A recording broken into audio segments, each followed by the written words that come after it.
Hi there, this is Datila, and welcome to a Wrestling Time Post Show. It is Wednesday, January 1st, 2025, and tonight I'll be talking about AEW Fight for the Fallen, and I do want to apologize ahead of time if my voice sounds a little off. I am a little under the weather, so I do apologize for the sound of my voice. Okay, so tonight was dubbed the mother of all streaming.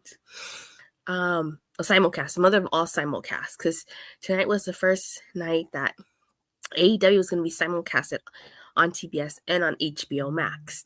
How many of you guys watched on HBO Max?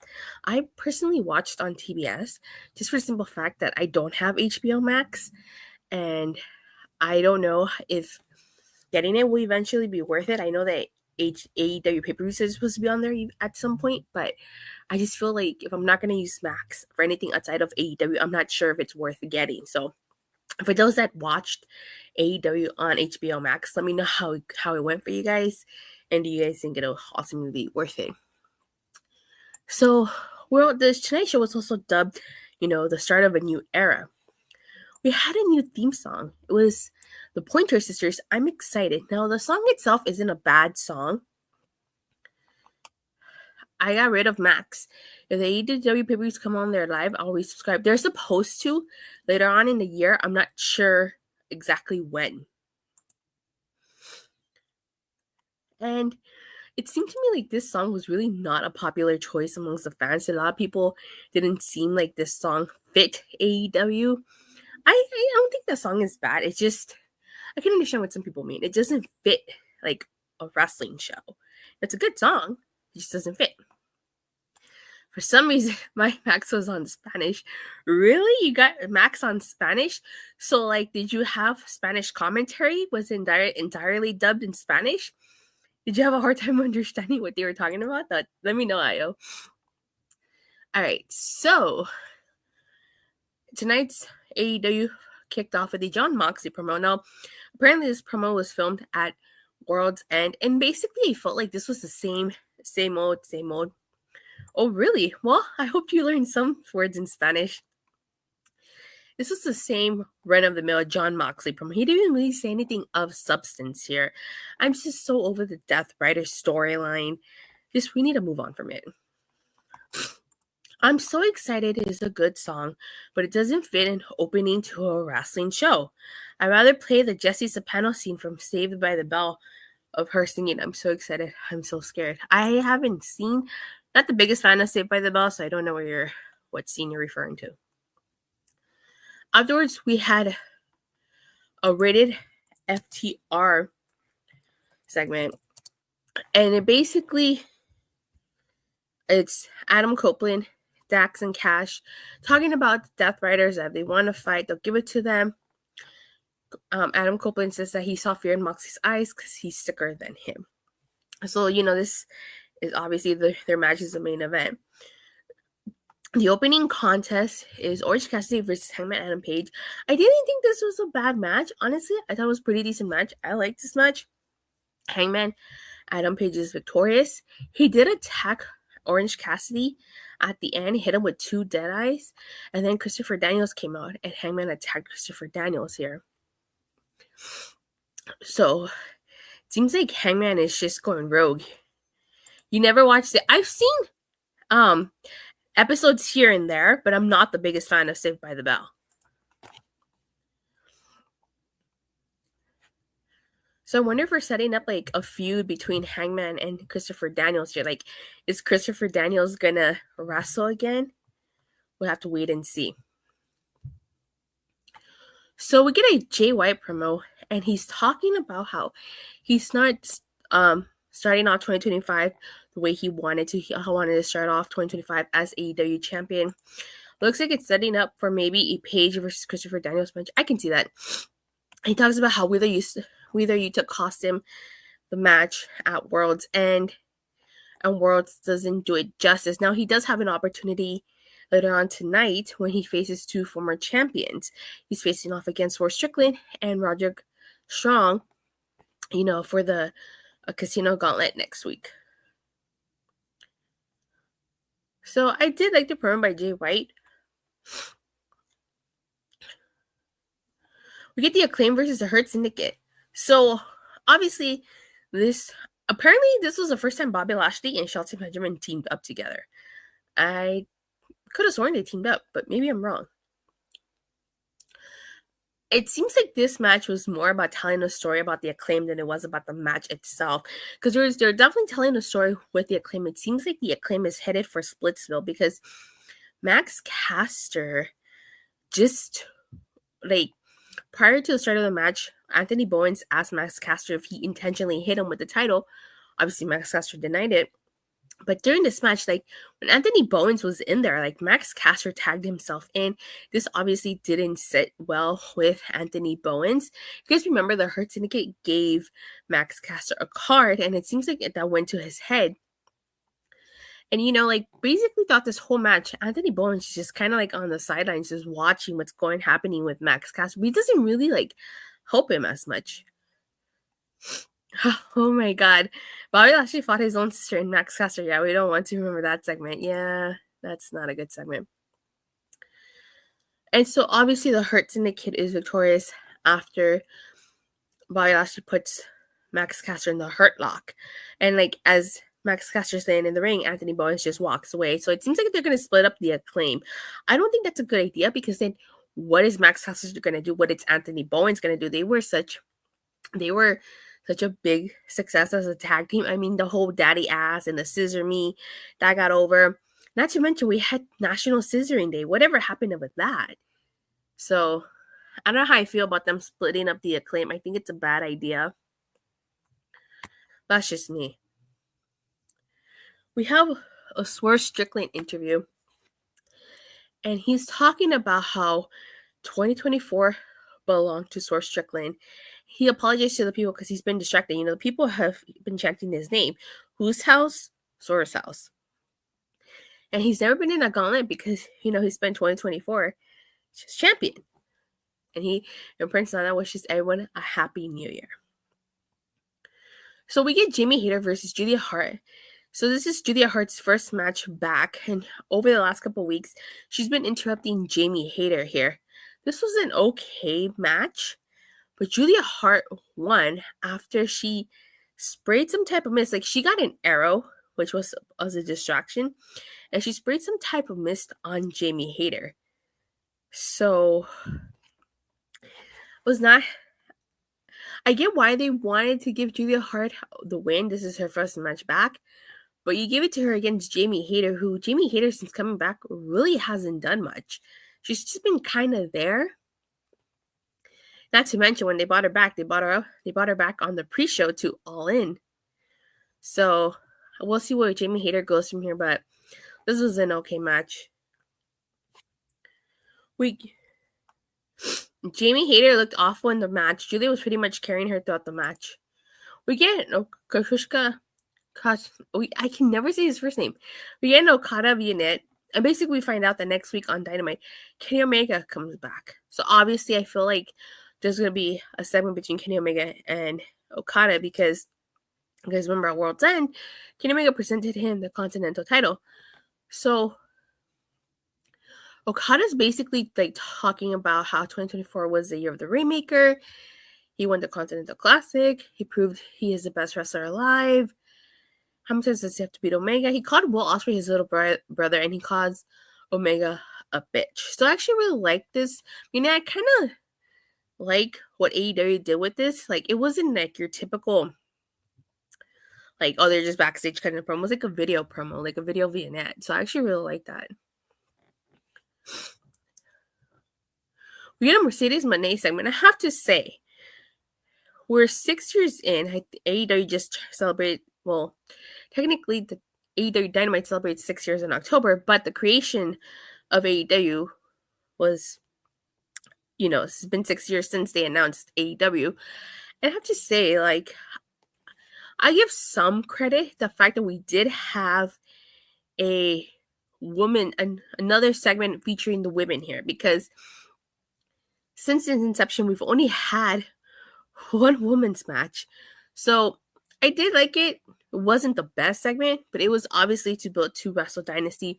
Mercedes Monè, obviously talking about how she's the greatest TBS champion. And she put together a very special video package. I have to say, I really did like the video package. So they're stepping up their video packages, and I do like that. As we know, she's gonna face Mina. I think it's a title match at the Tokyo Dome at Wrestle Dynasty this weekend. So we'll see. We get an Undisputed Kingdom interview, and Adam Cole says the Undisputed Kingdom is complete. You can argue that it's not, because they're technically missing Bobby Fish. Who knows if Bobby Fish is ever going to come back to AEW? But you can make the argument, they're missing Bobby Fish. And they talk about how 2025 will be the year they got all their bases covered. Singles, trios, tag teams, and of course, triple threat. And Roderick Strong says that he's going to win and guarantee himself a spot in the casino match next week. And he reminds Adam Cole and Kyle O'Reilly that the gauntlet will be every man for himself. So you get a three-way match. It's Roderick Strong versus Strickland versus Jay White, with the winner being the number one spot in the casino gauntlet match next week. Honestly, I feel like whoever wins that casino gauntlet match, it really doesn't matter, because I don't think they're beating Jon Moxley, especially at Maximum Carnage in his hometown of Cincinnati, Ohio. Yeah, they're definitely not winning, so I don't think it really matters who's winning that gauntlet. Okay. So I thought this was this decent match. Now, Jay White was victorious because Ricochet, he came from the crowd and he hit Swerve Strickland with a pair of scissors. And then Jay White hit the Blade Runner to Roderick Strong. Moxley's holding the World Championship hostage. Yeah, he is. And so Jay White was victorious. So Swerve Strickland is busted open. I have to say, what followed, I actually really liked what followed. Like this whole segment with Ricochet and how just this is the best thing that Ricochet has done since coming to AEW. I thought it was really, really good. He took that pair of scissors and he stabbed Swerve Strickland multiple times. Just a few times, and he hit him with multiple headbutts. He even hit Prince Nana with the steel chair. This is the best Ricochet has been since he joined AEW. I agree, it has been. And then at the end, he hits him with the spear gun, and then the Undisputed Kingdom comes to Swerve Strickland's aid. So, this was a really cool scene. Really cool, spot. I hope Ricochet keeps this character up, because this was the best thing that he's done so far. I question as to why the Undisputed Kingdom came to Swerve Strickland's aid. Maybe it's because Roderick Strong was in the match. But so, obviously they're building a feud between Swerve Strickland and Ricochet here. So, but this is really good. They need to keep it up. All right. So, we're going to finally, didn't know Ricochet had that in him, right? I don't think anybody did. But that's the best Ricochet has looked. All right. So, Jeff Jarrett is interviewed. And they're making it sound like he's going to retire because, Sanjay Dutt, Jay Lethal, they talking about how they're going to support him 100%. His wife, Karen, is they're wrestling about them together. They're unbreakable, and whatever Jeff Jarrett wants, she wants. So, question I have, who is Swerve feuding with, the Hurt Syndicate or Ricochet? It seems like Ricochet, but who knows? If Ricochet joins the Hurt Syndicate, then probably the Hurt Syndicate. Ricochet let that aha laugh go, because nobody is going to take him seriously. He's trying to have an evil laugh like the evil Green Ranger. If he would have wore green, I think that would have just sent it over the top. Although I have to say, the Evil Green Ranger, has the best evil laugh, if you ask me. And we are in 2025, so we are in the year of Power Rangers SPD.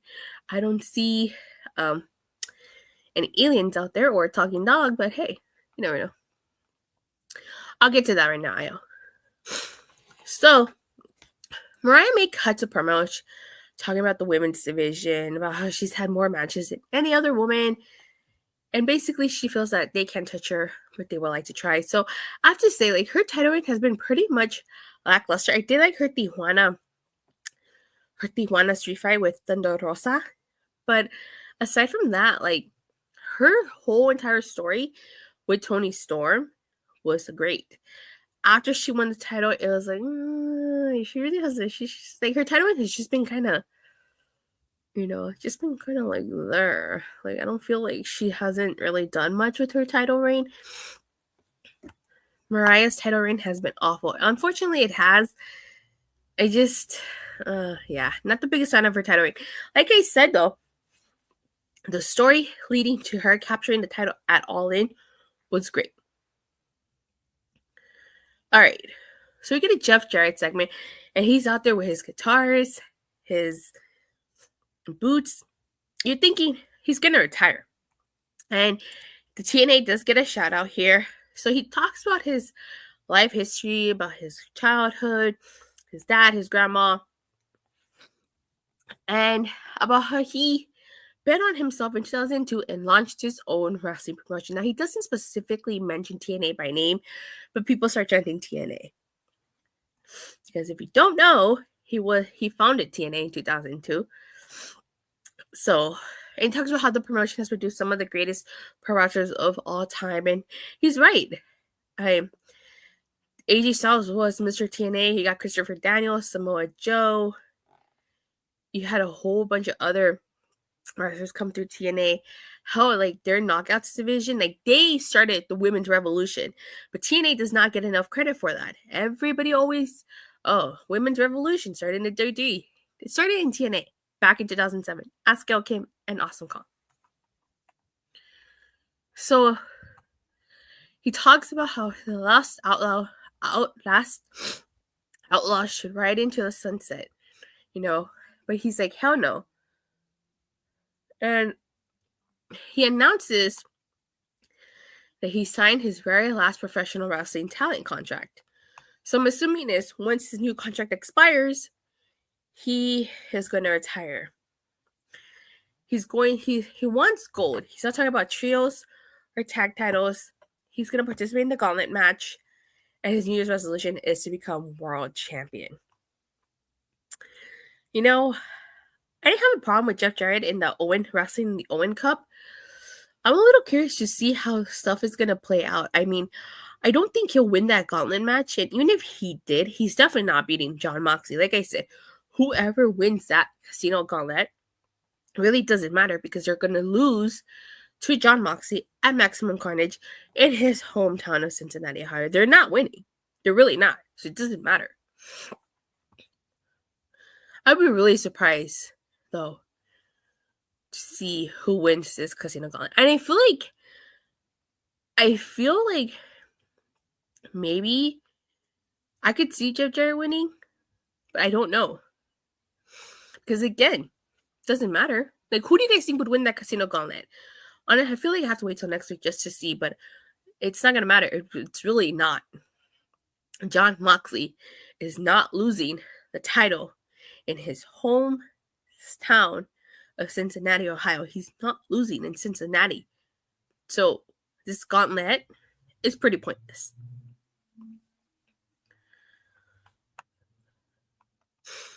Okay, we have a Hook promo. And he's talking about how he choked out Nick Wayne. And so in 2 weeks, we're getting a match between Hook and Christian Cage at Maximum Carnage. That's what this has been building to, Hook versus Christian Cage, since Christian Cage was the one who revealed he attacked Taz. We get a 2-on-1, I guess you could say a 2-on-1 handicap match. Powerhouse Hobbs versus John Cruz and Rob Killjoy. What do I say about this? This was a total waste of airtime. This was an enhancement match. Powerhouse Hobbs had a feud with Konosuke Takeshita. You know, he wants to get revenge on the Don Callis family. And you're putting him in this meaningless handicap match. He's not a new talent. He's not a rookie. Like, why are you placing him in this match? I just didn't get this. I did not like this. I didn't care for this. They could have just done without this, honestly. We get a learning tree segment / interview. And they're confronted by Rated FTR. Basically, Rated FTR challenges the learning tree to a trios match on Collision. And Adam Copeland mocks Jericho by saying, "Bye, guys." You know, I'm so over the learning tree as well. Like, just don't care for it. It's like my least favorite of Chris Jericho's gimmicks that he's had in AEW.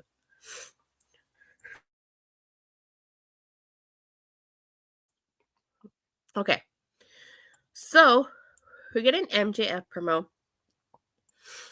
And he congratulates Adam Cole on his big win, which obviously we know, like, Adam Cole didn't win. He talks about how he closed the chapter on Better Than You, Baby, and now it's time for the next chapter. The next chapter is he wants to regain the Triple B, which is something he never lost. Now, he calls Jon Moxley Dictator John. If you guys remember, or if you weren't watching AEW at that time, back when Jon Moxley was world champion for the very first time, he feuded with MJF. And MJF did this whole political campaign gimmick. And he called Jon Moxley Dictator John. Or Dictator Jonathan.